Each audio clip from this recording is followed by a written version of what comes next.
ஒரு பையனுக்கு sports car மேல ரொம்ப ஆசை. அவர் பெரிய பணக்கார விட்டு பையன். அப்போ அவர் சொல்றாரு, நீ இந்த டிகிரியை நல்லபடியா படிச்சு முடிச்சுட்டு என்னைக்கு அந்த பட்டத்தை வாங்கி கொண்டு வருகிறாயோ அன்றைக்கு உனக்கு ஸ்போர்ட்ஸ் கார், இது என் உறுதி அப்படின்னு சொல்றாரு. பையனுக்கு நம்பிக்கை வந்துருச்சு. அப்பா ஸ்போர்ட்ஸ் கார் வாங்கி தரேன்னு சொன்னாரு. எங்கிறதுக்காண்டியாவது படிப்போம் சொல்லிவிட்டு கிடுக்கிட்டு நல்லா படிக்கிறான். கஷ்டப்பட்டு படித்து முடித்து விட்டு அந்த பட்டத்தை வாங்கி கொண்டு அந்த அங்கியோடு ஓடி வரான். அப்பா, நீங்கள் சொன்னதுபடி நான் முதல் வகுப்பிலே தேறி இருக்கிறேன், இந்த பாருங்க என்னுடைய ஸ்போர்ட்ஸ் காருங்க, நீங்கள் வாக்குறுதி கொடுத்தீர்களே அப்படின்னு சொன்ன உடனே கட்டை இணைத்து ஒரு முத்தம் கொடுத்து விட்டு ஒரு புத்தகத்தை பரிசாக அவனுக்கு கொடுக்கிறார். அவனுக்கு ரொம்ப ஆத்திரம் வந்தது. தந்தை ஏமாற்றி விட்டதாக நினைக்கிறான். கோபமாக அந்த புத்தகத்தை அந்த இடத்துல வைத்து விட்டு வீட்டை விட்டு கிளம்பி போகிறான். ஒரு 15-20 ஆண்டுகள் அதுக்குள்ள அவனுக்கு திருமணம் ஆயிடுச்சு, 2 குழந்தைகள்லாம் ஆயிடுச்சு. அவரை ஏதோ ஒரு காரணத்துக்காக விட்டுட்டு வந்துட்டுமே போய் பாப்போன்னு கிட்டத்தட்ட 20 ஆண்டுகளுக்கு பிறகு கிளம்பி தன்னுடைய சொந்த ஊருக்கு போறான். ஒரு 500-600 மைலுக்கு அப்பாற்பட்ட ஒரு இடம். அங்க போனா அந்த பழைய பங்களா அப்படியே இருக்கிறது. வீட்டுக்குள்ள போறாரு.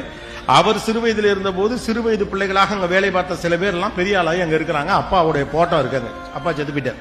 அப்பா அவுட். ரொம்ப வருத்தமா இருக்கு. இந்த மனுஷனை விட்டுட்டமே, ஏதோ ஒண்ணு ஸ்போர்ட்ஸ் கார் கிடைக்கல, திட்டிருக்கலாம், இல்லாட்டி வெயிட் பண்ணிருக்கலாம். ஒரு தந்தை இழந்து விட்டோமே, இந்த மனுஷன் நம்மளை எவ்வளவு தேடி இருப்பாரு. ரொம்ப வருத்தத்தோடு தந்தையின் படத்தில் பக்கத்துல நின்று மனம் வெதும்ப அப்படி பார்த்துக்கிட்டு இருக்க பக்கத்துல அவர் கொடுத்த அந்த புத்தகம், அவன் கோவமா வச்சுட்டு போன புத்தகம் அங்க இருக்கு.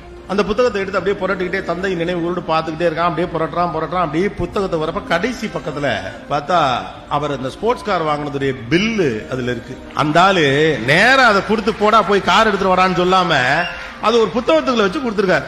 இந்த முட்டா பையன் அவசரம் கொடுக்க கோவத்துல போட்டேன்னு புத்தகத்தை தூக்கி வீசிட்டு போயிட்டான். ஆனா கடைசி பக்கத்திலே உனக்கு வேண்டியது இருக்கிறது என்றவர் சொல்லுவதற்கு முன்னாக ஓடி போகிறவன் தன்னைத்தானே அதிகமாக கேள்வி கேட்டுக்கொண்டு முடிவுகளுக்கு வருகிறான். கொஞ்சம் பொறுமையா இருந்தா நமக்கு தேவையானது Download ShareChat.